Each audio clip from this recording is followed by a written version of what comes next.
mucho se ha hablado de la parte curricular.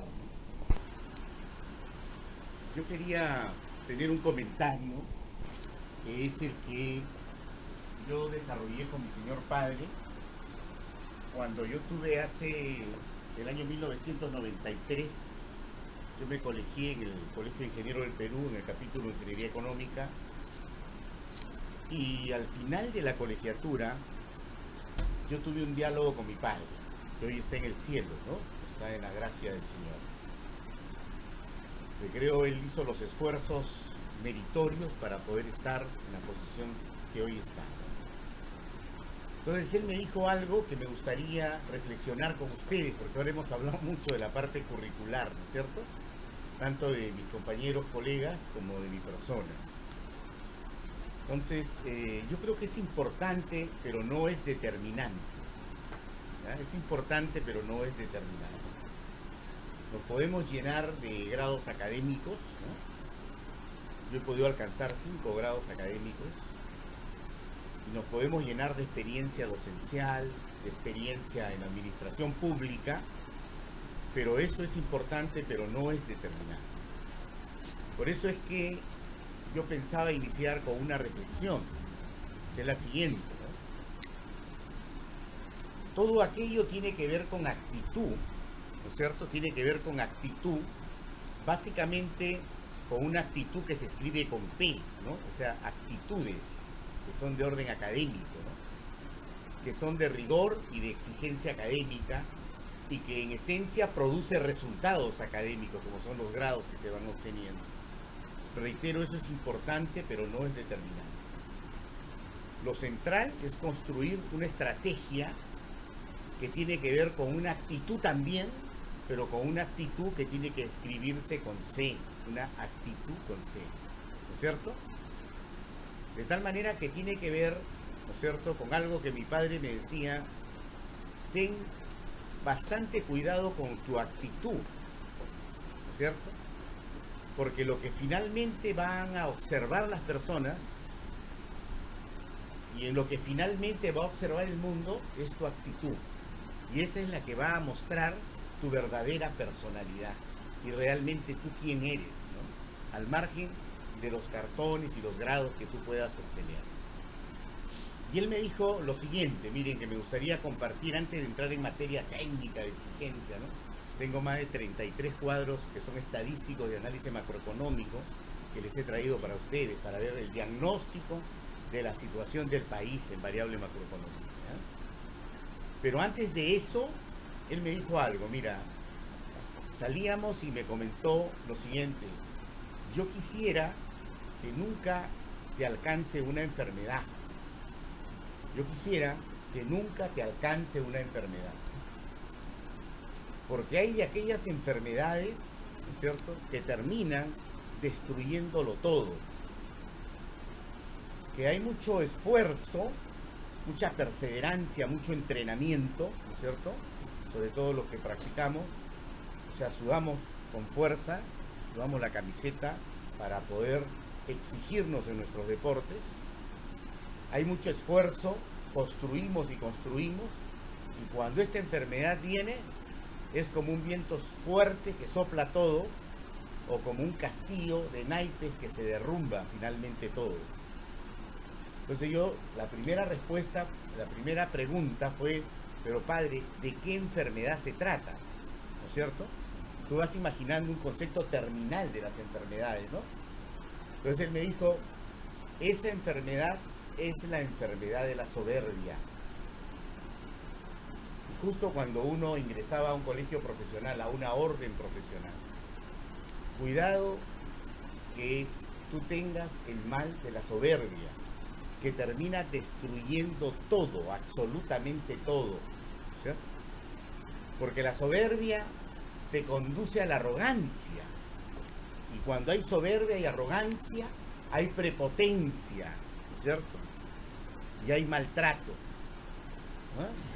Y obviamente lo que vas a hacer es ofender, y lo que vas a hacer es mirar a la gente de arriba hacia abajo. Entiende que el valor más importante es el valor de la humildad.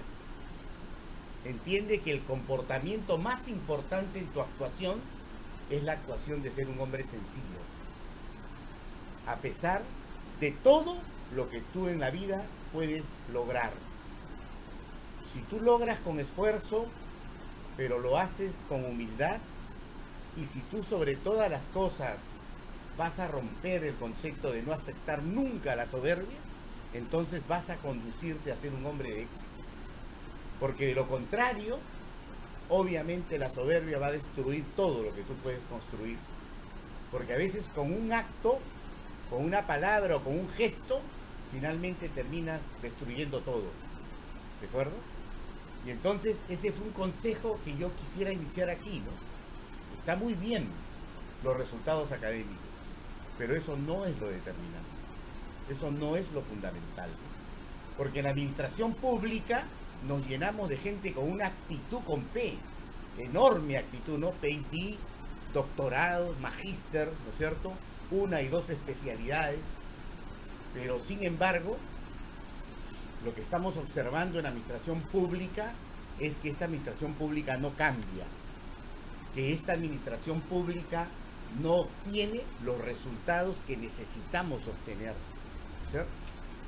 Que no hemos sido capaces como gestores públicos de poder enfrentar los principales problemas que el país tiene, y hoy los vamos a mostrar estadísticamente, ¿no es cierto? ¿Y saben por qué? Por muchas de las cosas, y sobre todo por una que es central, que los expositores han comentado, por el gran problema de la corrupción en el país. Ese es el flagelo más grande, el tema de la corrupción. Pero tiene que ver con la actitud de la persona, ¿no es cierto? Porque es cómo es que los gestores públicos tratan a la ciudadanía cuando tienen que otorgar productos y servicios a la ciudadanía. ¿Ok? ¿Acaso aquello es cordial? ¿Acaso aquello es amigable? ¿Acaso aquello es muy buenos días? Encantado de verlos nuevamente. Ha sido un placer poder servirlos, ¿cierto? Nos alegra su presencia. ¿Está usted servido, señor? ¿Ok? Qué gusto de poder verlos nuevamente.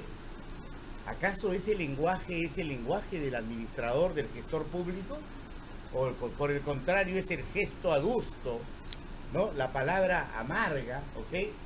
Y obviamente el aspecto más confrontacional y contestatario con el ciudadano de un término de interrelación y de amistad recíproca, ¿no? Porque nosotros no debemos al ciudadano. No solo se trata de tener instituciones de calidad, ¿eh? No solo se trata de tener productos y servicios de calidad, no solo se trata de tener profesionales con una actitud enorme de calidad, no solo se trata de eso. La necesidad del cambio en la gestión pública y el cambio en el país pasa necesariamente de ir de un concepto de calidad a un concepto de calidez.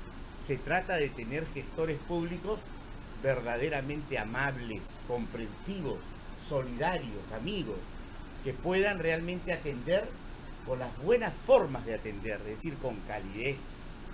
Eso es un factor determinante en la administración pública. Ese es un factor fundamental y determinante. Es ello lo que queremos hacer en el país. Por eso que nosotros hemos iniciado lo que se llama la gran campaña, el lanzamiento de la campaña Un Perú con Valores. Consideramos que es fundamental construir un proceso franco, directo, de lo que es los valores en el Perú. ¿Okay?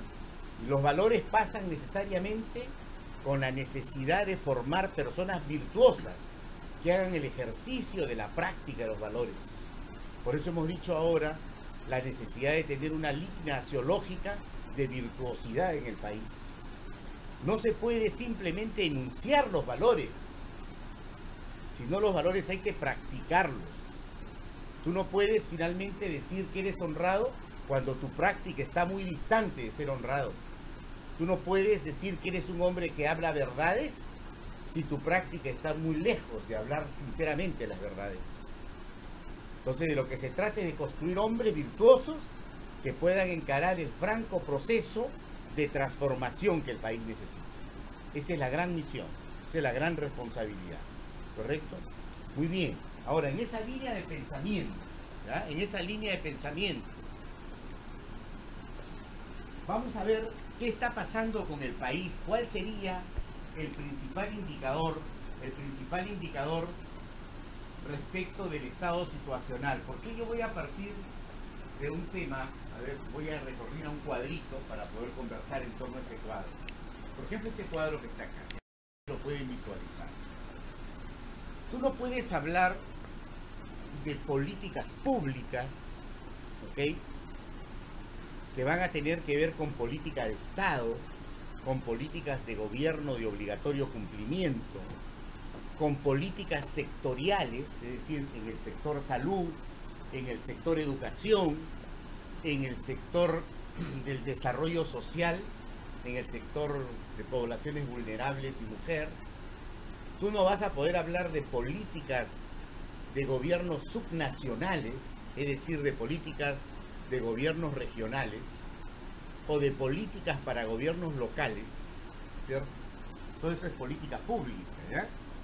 Tú no vas a poder hablar de objetivos estratégicos nacionales, ¿ya?, de objetivos estratégicos nacionales, si previamente no hacemos un esfuerzo de diagnosticar, o sea, de hacer el análisis situacional de los principales problemas que el país tiene. Eso es lo primero que hay que encarar en la administración pública. Oye, hagamos un brainstorming, una tormenta de ideas, quienes estamos aquí reunidos, ¿ok?, y formemos un grupo de trabajo, un for group. Acá estamos en un for group y comencemos a hacer una tormenta de ideas para poder juntos identificar cuáles son los principales problemas del país, ¿no es cierto?, para poder identificarlos, poder evaluarlos juntos y poder luego priorizarlos. Es como que yo les diga, señores, ¿cuáles creen ustedes que son o es el principal problema del país? De pronto alguien dirá, es la corrupción, ¿no?, por ahí, ¿no? Y el otro dirá, mira, es la inseguridad ciudadana, por acá. Y el otro diría, no, es la falta de trabajo, la oportunidad de trabajo, ¿no? Y el otro podría decir, no, es el problema de recursos económicos en las familias para poder enfrentar las necesidades más fundamentales de la familia. Y el otro diría, no, el problema central tiene que ver con la pobreza. Y entonces necesitamos identificar, evaluar y luego priorizar cuáles son los principales problemas que el país tiene.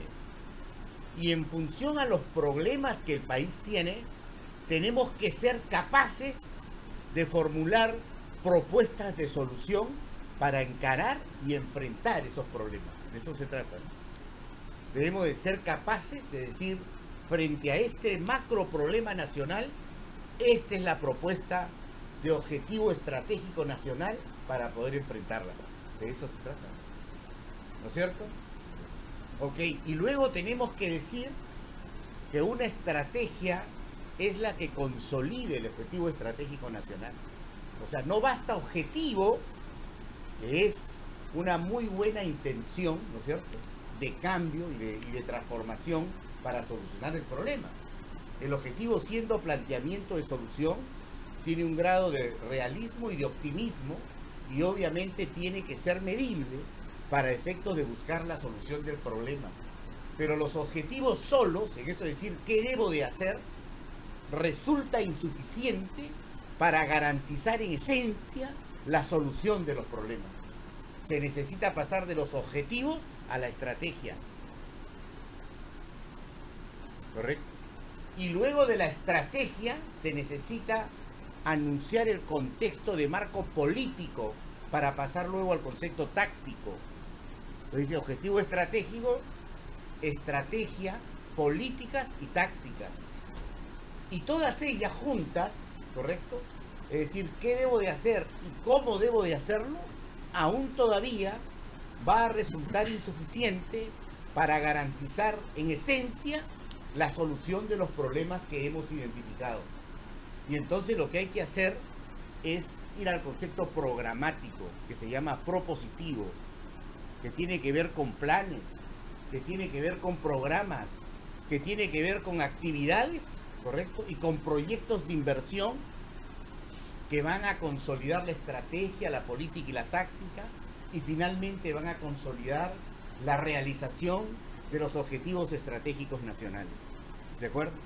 Entonces, frente a un problema, ¿cuál es el objetivo estratégico nacional? Y frente a ese objetivo estratégico nacional, ¿cuál es la estrategia? ¿Cuál es la política y cuál es la táctica? ¿Y qué planes, proyectos y programas vas a llevar a cabo para consolidar ese objetivo? Entonces a eso se le llama proceso de articulación de soluciones a problemas existentes en el país. ¿Entiendes? Ahora, ¿cómo se estructuran, cómo se formulan? Eso es lo que vamos a ir aprendiendo a lo largo de todas estas reuniones. ¿Ya? Ahora, pero ¿cuál es el problema? Mira, ¿qué está pasando? Uno de los problemas, una gráfica nada más de muchos. ¿Ya? Mira, 2005. Lo hemos hecho al 2003. ¿Ya? Fíjate, en el 2005, correcto, decreciente, aquí hay un decrecimiento de 32%. La pobreza, correcto, acá está azul pobreza y rojo pobreza extrema. La pobreza en el 2005 era 55.6%. O sea, quiere decir que si éramos 30, acá éramos 28 millones, ¿ok? Aproximadamente. Quiere decir, ¿cuánto es la mitad de 28? Ya, más de 14 millones tenían la condición de pobres en el país. 55.6%, eso es lo que quiere decir. A lo largo de estos 2005 al 2013 transcurrieron 8 años y el 2013 ya en el gobierno del presidente Humala, gobierno del presidente García y gobierno del presidente Toledo, fuimos capaces de disminuir la pobreza alarmante al 23.9, o sea, 24%. Oye, la pobreza en el 2014, correcto, es 25%, o sea, ha subido un 1%. 25%. ¿Tú crees que un país como el nuestro actualmente tiene 25% de pobreza? ¿Ya? ¿Y cómo está la extrema pobreza? O sea, y pobreza, ¿y cómo voy a medir la pobreza? Oye, por ejemplo, presencia del Estado. Solamente el 2.7% de los hogares en el Perú los tienen inconclusos. Ese es un factor de pobreza. Lo vamos a ver en los siguientes cuadros. ¿De acuerdo? O sea, quiere decir que hay miles y millones de hogares que no tienen luz, energía eléctrica, que no tienen agua, que no tienen servicios sanitarios, que no tienen acceso a la salud y que no tienen acceso a la educación. Eso quiere decir. O sea, mira la cifra. En el 2005 la extrema pobreza, que se refleja sobre todo en el concepto alimentario, o sea, desnutrición crónica y anemia, ¿correcto? Mortalidad infantil, que lo vamos a ver en cuadro, pero vamos a hablar de los problemas del país para luego ir a la metodología de intentar solucionarlo en este espacio. ¿Ya? De eso se trata. Fíjate, aquí te decía 15.8% de pobreza extrema, y fíjate, ahora tenemos 4.7, es decir, casi 5%. ¿Cuánto es la pobreza extrema al final de 2014? 5%. ¿Ya? Y aquí es 24. ¿Cuánto es 24 más 5? O sea, 5% de pobreza extrema, es decir, tú creas hijos minusválidos, no porque les falte una pierna, sino le falte un brazo, sino porque son chicos que no tienen una alimentación adecuada y sobre todo en los primeros años de su vida, y en consecuencia esos chicos no van a tener capacidades de comprensión de lectura ni razonamiento matemático, van a tener enormes dificultades de aprendizaje para temas de captación, su desarrollo cognitivo y no cognitivo va a estar comprometido, van a abandonar las escuelas primarias y secundarias, ¿correcto? No van a tener acceso a formación técnica ni formación universitaria y se van a declarar incompetentes para la actividad laboral. Eso se llama minusvalía. ¿Por qué? Porque no están bien alimentados. Ese es un indicador de lo que se llama pobreza extrema. El país actualmente, fíjate, acá hay 29%, ¿ya?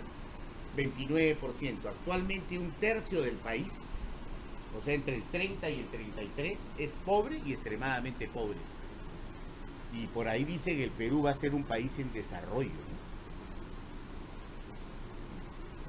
O sea, mira, hay cosas positivas que yo las voy a decir de cada gobierno, pero cuando tengo que poner el dedo en la llaga, lo voy a tener que poner y decir las cosas tal cual como son. Esas fueron las condiciones. Esas fueron las condiciones, ¿no? No está la grabación, se dio la grabación, no sé qué ha pasado, ¿ya? Pero mira, el tercio del país es pobre y extremadamente pobre. ¿Cuántos somos actualmente? 32 millones, para referenciar. Acá los colegas ingenieros. ¿Cuánto es el tercio de 32 millones? ¿Quién me dice? ¿Cuánto es? ¿Ah? Estamos hablando de que 11 millones, ¿correcto? Aproximadamente tienen la condición de pobres y extremadamente pobres. 11 millones. ¿No es cierto? Se parece un poco a la cifra de cuando los españoles vinieron y cuando los españoles se fueron. Cuando los españoles vinieron y luego se fueron, hubo 12 millones menos de indígenas, o sea, de compatriotas nuestros. Ahora, ¿por qué murieron? Sobre la base de que se los eliminó, fueron 11 millones, 12 millones menos de indígenas en el Perú. O sea, eso fue una masacre, ¿no? O sea, ya se imaginan ustedes. Hoy no es necesario que le corten la cabeza, ¿ya? Hoy, básicamente, la condición de vivir en una situación compleja es estar en el marco de la pobreza y de la pobreza extrema. Esa es la cifra estadística, ¿de acuerdo? Entonces la pregunta es, oye, ¿qué hacer con esto, no? Pero y luego uno comienza a preguntarse, dice un momentito, pero si en Perú, tú sabes, los últimos 10 años, ahora voy a mostrar una cifra, ¿cuál fue el promedio de crecimiento económico en el Perú? ¿Ah? 6.8%. Crecimiento de altísima significancia, un decrecimiento. ¿Cuánto crecimos en el 2014? El Producto Bruto Interno. No el Producto Bruto Total ni el Producto Bruto Neto, ¿ya? Pero se lo puedo explicar gráficamente. El PBI, es decir, la participación de contribución económica de los diferentes sectores de la economía nacional, ¿ya? Todos participan y aportan y construyen el Producto Bruto Interno. ¿Cuánto crecimos en el 2014? 2.8%. ¿Ya? O sea, después de haber crecido sostenidamente 6.8% en los últimos 10 años, tuvimos una caída estrepitosa. ¿Ya? Preocupa, claro. ¿Cuál es la proyección de crecimiento para el 2015? El BCR dice que es 5.2%. ¿Ya? Ya, pero fíjate, dice el Banco Central, ¿correcto? Pero en la práctica no vamos a alcanzar un crecimiento ni siquiera del 3.6%, lo cual va a traer consecuencias enormes en términos económicos, ¿eh? Vamos a hablar de las consecuencias luego. Oye, pero si tuvimos plata, ¿tú sabes cuánto fue el presupuesto hace, en 2005? 42 mil millones de dólares, ¿ya? Y hemos tenido presupuesto general de la República incremental, hay una gráfica, y este año tenemos 130 mil millones de dólares. Y la pregunta es, sin embargo, un tercio de la población sigue siendo pobre y extremadamente pobre. ¿Dónde se fueron los millones? ¿Correcto? ¿Qué pasó con el crecimiento económico? El crecimiento económico no es desarrollo económico. El país no fue capaz de mostrar indicadores francos, directos de lo que es el desarrollo económico. Y el desarrollo económico, ¿correcto?, tiene que ver con presencia del Estado. Cuando alguien me diga acá, fíjate, oye, ¿sabes qué? Esto está en el 2021 en 0% y esto está en el 0%, señor, eso significa desarrollo económico. Cuando luego digamos que el 49% de la población tiene todos los servicios, ¿correcto?, y digamos que el 72 tiene los servicios básicos y el 92 tiene los servicios básicos de supervivencia, ese es un país en desarrollo. Las estadísticas nos muestran con claridad que el Perú no es un país con desarrollo, ¿correcto? Que hubo obviamente incompetencia, ineficiencia, ineficacia en la conducción de los destinos del país. Por eso que nos atrevemos a decir que gente con valores, ¿correcto?, y altamente técnica es la que tiene que conducir los destinos del país. Y hoy es un hecho histórico de punto de inicio. Va a depender de ustedes que el próximo miércoles llenemos este auditorio y podamos crecer en auditorios sucesivos. Va a depender de ustedes que se suben a esa fuerza de convocatoria para poder brindarles la experiencia de 16 años, de 25 años de docente a nivel de pre y a nivel posgrado, y sobre todo de conducir con el ejemplo de no haber tenido hasta el momento un solo proceso civil ni penal, ni administrativo ni laboral. Eso es un concepto de trayectoria. Queremos trasladar esa experiencia, ¿correcto? Yo he querido darles solamente un punto, ¿no?, pequeño, de un solo cuadro del concepto de pobreza. Vamos a ir trabajando, pero va a depender de ese compromiso, de esa disciplina, ¿no?, como nosotros decimos en el karate, de esa disciplina marcial, para que ustedes estén presentes aquí y estén presentes con muchos más compañeros, con muchas más personas que tengan ese deseo ardiente de aprender y de comprometerse con trabajar para transformar los destinos de nuestro país, ¿ya? Ha sido un placer, Dios me lo bendiga, ¿ya? Cuídense mucho y nos encontramos la próxima semana, el próximo miércoles, ¿ya? Okay, gracias.